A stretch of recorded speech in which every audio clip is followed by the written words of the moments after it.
intelektual muda. Selamat datang di channel Kertagama Institute, di mana catatan sejarah tentang kejayaan Nusantara, kekayaan alam dan budaya, serta teknologi kami jadikan sebagai sumber inspirasi untuk mengenali potensi wilayah dan untuk mempertahankan jati diri di tengah modernisasi.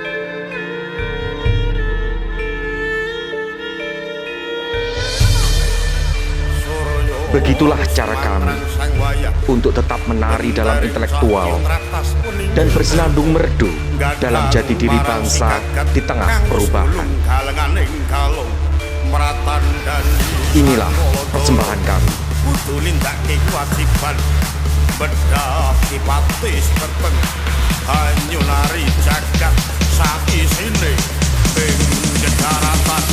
Arum Gandanyo.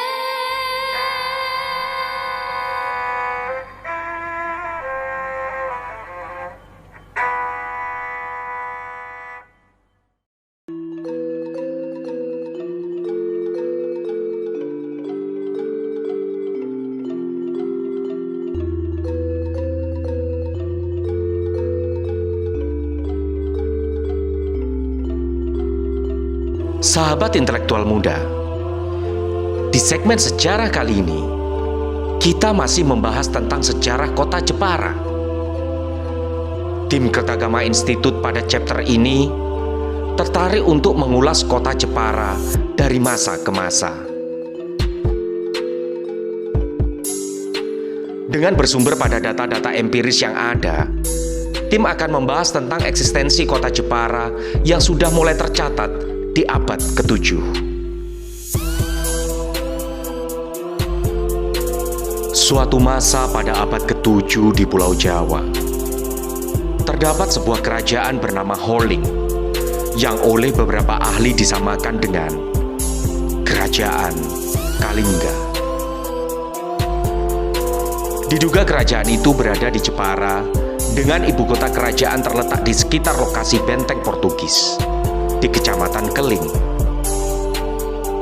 Pada tahun 618 sampai 906 Masehi, Kalingga diperintah oleh seorang raja perempuan bernama Ratu Sima, seorang penganut agama Hindu yang merintis kerajaannya menjadi kota pelabuhan. Kelak, kota pelabuhan itu banyak dikunjungi oleh kapal asing, baik yang datang dari India, Arab, Cina, Kamboja, maupun dari Eropa Barat. Jepara kemudian menjadi sangat ramai oleh kesibukan di bidang pelayaran, perniagaan, perdagangan, dan menjadi salah satu pintu gerbang masuknya berbagai pengaruh asing. Akibatnya, di satu sisi telah terjadi proses urbanisasi, di sisi lain terjadi akulturasi seni dan budaya. Kerajaan Kalingga berlangsung sejak abad ke-7 sampai abad ke-9. Sesudah itu, pusat kerajaan berpindah ke selatan untuk selanjutnya bergeser ke timur, yaitu Majapahit. Pada tahun 1292, Jepara yang saat itu dikuasai oleh Sandang Garba, seorang raja yang juga pedagang yang sangat kaya, telah termasyhur sampai ke negeri Spanyol. Diserang oleh Dandang Gendis yang menguasai Tuban dan Kahuripan di delta Sungai Berantas yang sudah maju, karena dianggap menjadi pesaing sebagai kota pelabuhan. Dandang Gendis pada saat itu dibantu oleh pasukan dari bangsa Cina. Kemudian, pada abad ke-11 sampai 15, saat masa kejayaan kerajaan Majapahit menjalin hubungan dengan Campa dan Cina, Para penguasa kerajaan saling berkunjung dan memberi upeti. Namun yang terjadi kadang-kadang sebaliknya, saling menyerang dan menguasai untuk meluaskan pengaruh kekuasaan, wilayah perniagaan, dan daerah perdagangan. Di samping itu, para sufi dan penyebar agama Islam juga berdatangan, di antaranya Sunan Gunung Jati atau Syarif Hidayatullah, sebagai pelopor dan penyebar Islam di Jawa. Tom Pires dalam bukunya Summa Oriental mencatatkan Jepara sebagai pelabuhan terbaik selama perjalanannya dari Portugis ke Maluku. Pada tahun 1507, Jepara dipimpin oleh Adipati Unus, anak dari Arya Timur, dan semakin mengembangkan Jepara sebagai kota pelabuhan dan pusat perdagangan beras. Kekuatan pertahanannya juga cukup hebat. Dengan kemampuan pasukannya pada tahun 1511 yang berperang sampai ke Malaka untuk mengusir Portugis yang akan memonopoli perdagangan dan menguasai pintu keluar masuk perdagangan di Malaka. Dimulai dari situlah kemudian muncul kerajaan-kerajaan Islam. Salah satunya yang paling menonjol adalah Kerajaan Demak. Pada masa kerajaan ini, Jepara merupakan salah satu daerah kekuasaan Raden Fatah. Tampuk kepemimpinan Kerajaan Demak silih berganti. Di era kepemimpinan Raja Demak yang bernama Sultan Trenggono, Jepara diberikan kepada Retno Kencono yang nantinya bergelar Nimas Ratu Kalinyamat.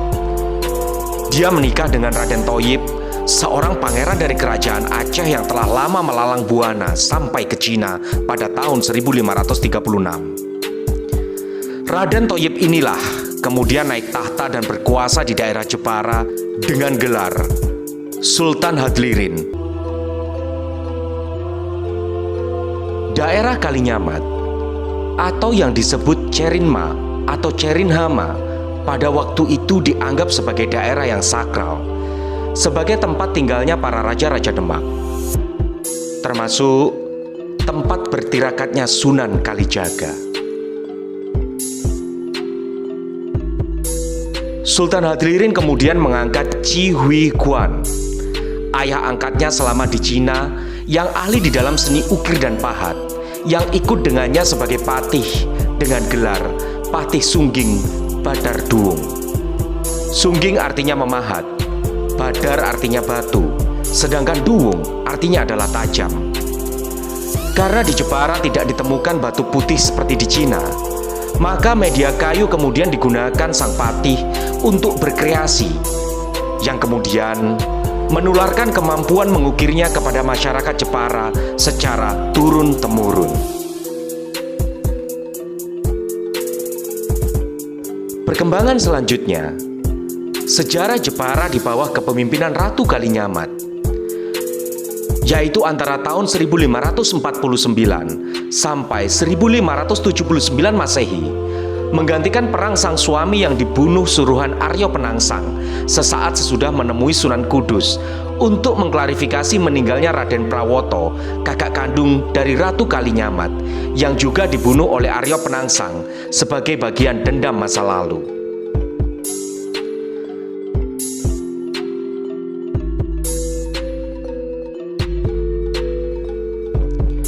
Ayah Aryo Penangsang, yaitu Pangeran Seto Lepen, merupakan putra mahkota yang semestinya menjadi Sultan Demak, dibunuh oleh Pangeran Prawoto sebagai upaya mengalihkan pewaris tahta ke ayahnya, yaitu Sultan Trenggono.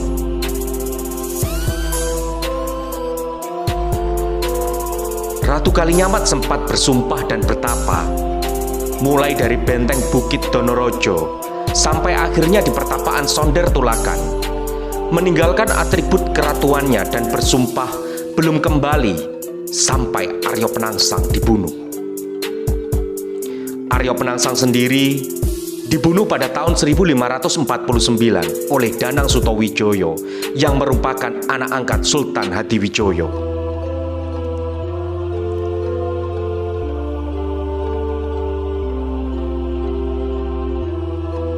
Setelah Aryo Penangsang berhasil dibunuh, kemudian Ratu Kalinyamat kembali bertahta di Jepara. Selama berkuasa di Jepara, pelabuhan Jepara berkembang semakin pesat. Dengan semakin majunya teknologi galangan perkapalan pada waktu itu.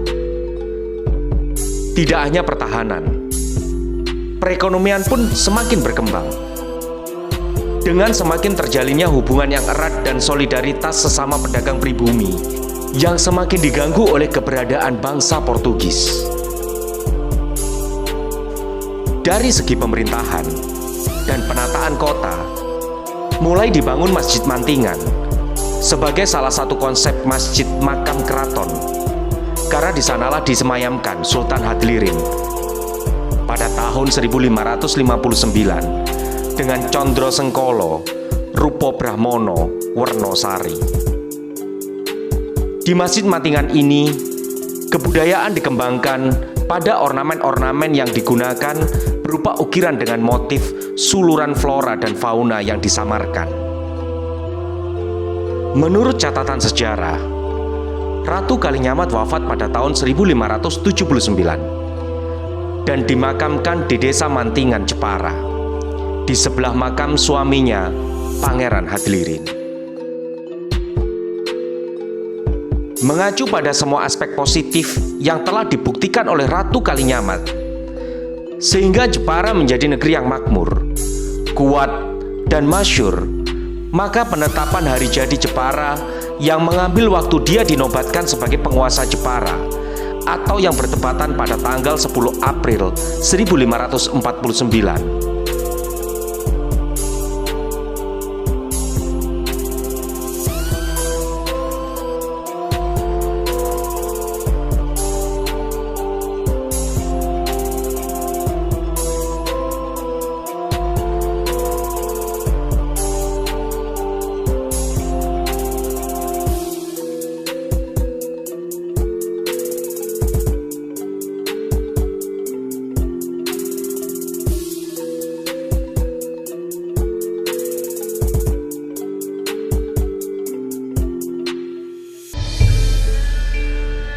Dengan mengetahui goresan sejarah di masa lalu tentang betapa hebatnya leluhur mengukir batu yang keras menjadi suatu catatan sejarah, maka menjadi tanggung jawab besar buat kita para intelektual muda di dalam meneruskan catatan sejarah tersebut. Dengan semangat Condro Sengkolo terus karyo tataning bumi atau terus bekerja keras membangun daerah, maka saatnya kita intelektual muda yang berkarya meneruskan kejayaan Nusantara lama. Gadang marang si gagat kang wis ulung galenganing kalong meratan dan sang Wolodoro kudu nindakake kewajiban bedah sipatis perpen hanyunari jagat saisine ing daratan arum gandanyo.